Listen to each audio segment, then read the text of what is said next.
दोस्तों 31 जनवरी 2024 को आरबीआई का पेटीएम के खिलाफ एक बहुत बड़ा एक्शन देखने को मिलता है।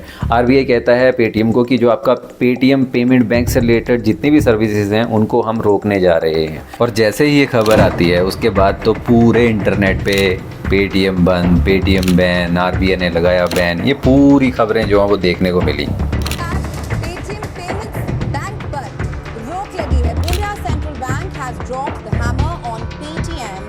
और ये हुआ इसलिए है क्योंकि 31 मार्च 2022 को आरबीआई ने पेटीएम को बोला था कि आप जो है वो जो एक बैंकिंग की गाइडलाइन होती है ना उनको फॉलो नहीं कर रहे हैं, इसलिए आप जो है वो नए कस्टमर जोड़ना बंद कर दीजिए। लेकिन खैर पेटीएम जो था वो मानने का नाम नहीं ले रहा था, वो नए कस्टमर ऐड करता जा रहा था। तो अब जो है वो 31 जनवरी 2024 को आखिरकार आरबीआई ने पेटीएम को बोला कि ठीक है भाई, अगर आप तो खुद नहीं सुधर सकते तो हम जो है वो आपको अब सुधार देंगे।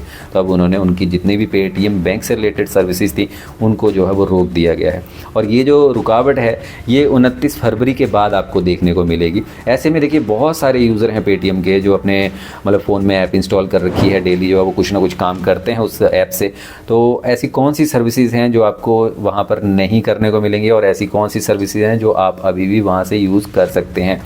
तो मैं अगर अपनी बात करूं तो मैं पेटीएम यूज़र हूं और पेटीएम बैंक से मेरा कोई लेना देना नहीं है। और अगर आपका भी पेटीएम बैंक से कोई लेना देना नहीं है तो इस खबर का आपके ऊपर कोई असर नहीं पड़ने वाला है। लेकिन इसके अलावा अगर आप पेटीएम बैंक में, मुझे लगता है कि वहाँ पर सेविंग अकाउंट या करंट अकाउंट जो भी खुलता है उस पर जो है वो असर रहेगा। उसके साथ साथ जितनी भी सर्विसेज होती हैं आपकी पेमेंट बैंक से, चाहे वॉलेट में पैसे ऐड करना, फिर कोई ट्रांजैक्शन करना, तो वो जो है वो वहाँ पर रुकने वाली हैं।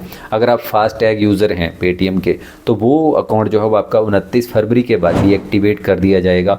एक एनसीएमसी कार्ड होता है वो भी आप यूज़ नहीं कर सकते हैं। आरबीआई का कहना है कि अगर उसके अंदर आपका बैलेंस है, इन सारी चीज़ों के अंदर आपका बैलेंस है तो कस्टमर जो है वो, हम मतलब कस्टमर को परेशान नहीं करना चाहते हैं तो वो अपने बैलेंस को यूज़ कर सकता है। जब तक वो बैलेंस ख़त्म नहीं होता है तब तक आप अपनी सर्विसेज जो हैं वो यूज़ करते रहिए। लेकिन जैसे ही बैलेंस ख़त्म होता है या फिर जो कुछ क्राइटेरिया आएगा 29 फरवरी के बाद जो है वो ये चीज़ें ज़्यादा डिटेल में आपको देखने को मिलेंगी, तब जो है वो उन चीज़ों को पे बैन लगेगा और क्या चीज़ें जो है वो काम करेंगी वो उसके बाद जो है वो स्टोरी और क्लियर हो जाएगी। लेकिन जो मर्चेंट अकाउंट हैं, जो लोग मर्चेंट हैं और अपने खाते में पेटीएम पेमेंट बैंक से जो अमाउंट रिसीव करते हैं वो जो है वो अब ट्रांजैक्शन नहीं कर पाएंगे, उनको जो है वो ये रुकावट आने वाली है। इसके साथ साथ जो साउंड बॉक्स या फिर जितने भी डिजिटल इक्विपमेंट हैं पेटीएम के, उन पे जो है वो कोई असर नहीं पड़ेगा इस न्यूज़ का। अगर पेटीएम मनी की बात करूं, जहां पर आप म्यूचुअल फंड, एसआईपी या शेयर मार्केट का काम करते हैं, तो यहाँ पर पेटीएम का कहना है कि ये चीज़ जो है वो सेबी देखता है और जो आपके शेयर वगैरह हैं वो तो CDSL में होल्ड रहते हैं, तो इसका जो है वो आप पे कोई असर नहीं पड़ेगा। आपका जो पेटीएम मनी अकाउंट है निश्चिंत रहिए, वो वैसे ही काम कर रहा है जैसे आपका पहले करता था। इसके अलावा अगर आप शेयर मार्केट से अपडेट रहते हैं तो आपने भी देखा होगा कि 1 फरवरी को जो पेटीएम का शेयर था वो 20% के लोअर सर्किट के साथ जो है वो नीचे आ चुका है। और अगर 2 फरवरी की बात करूं तो उसमें फिर से जो है 20% तक का लोअर सर्किट लग चुका है। तो कंपनी की शेयर मार्केट में उसका जो शेयर वैल्यू है वो भी कम हो रहा है और इसके साथ साथ लगभग 500 करोड़ का नुकसान होने का अनुमान जो है वो ये लगाया जा रहा है कि इसका जो है वो 500 करोड़ तक का नुकसान जो है पेटीएम को भुगतना पड़ेगा। तो अगर आप यूपीआई से किसी दूसरे बैंक की मदद से यूपीआई वगैरह की ट्रांजैक्शन करते हैं तो वो एज इट इज़ काम करती रहेंगी जैसे आप पहले करते थे।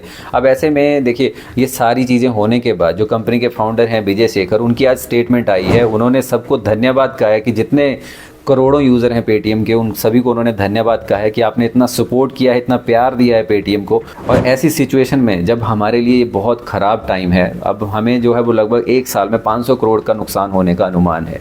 और ऐसी सिचुएशन में मैं और मेरी टीम जो है वो लगातार कोशिश कर रहे हैं कि 29 फरवरी के बाद भी जो पेटीएम बैंक से जितनी सर्विसेज थी जो आप लोग यूज़ कर रहे हैं, पूरी कोशिश रहेगी, पूरी डेडिकेशन से वो जो काम कर रहे हैं कि किसी दूसरे बैंक के साथ टाई अप करके वो आपकी सर्विसेज जो हैं वो वैसे ही चलाने की कोशिश रहेगी कि 29 फरवरी के बाद आप पे कोई असर नहीं पड़ेगा उन चीज़ों का। तो ये उन्होंने कहा है आज के दिन में। खैर ये सारी चीज़ें जो हैं वो अब 29 फरवरी के बाद ही देखने को मिलेंगी कि क्या स्टोरी जो है वो निकल के आती है। खैर इस वीडियो में इतना ही था। अगर आपको इन्फॉर्मेशन अच्छी लगी हो तो लाइक करके ज़रूर जाइएगा और चैनल को सब्सक्राइब भी कर लीजिएगा। धन्यवाद।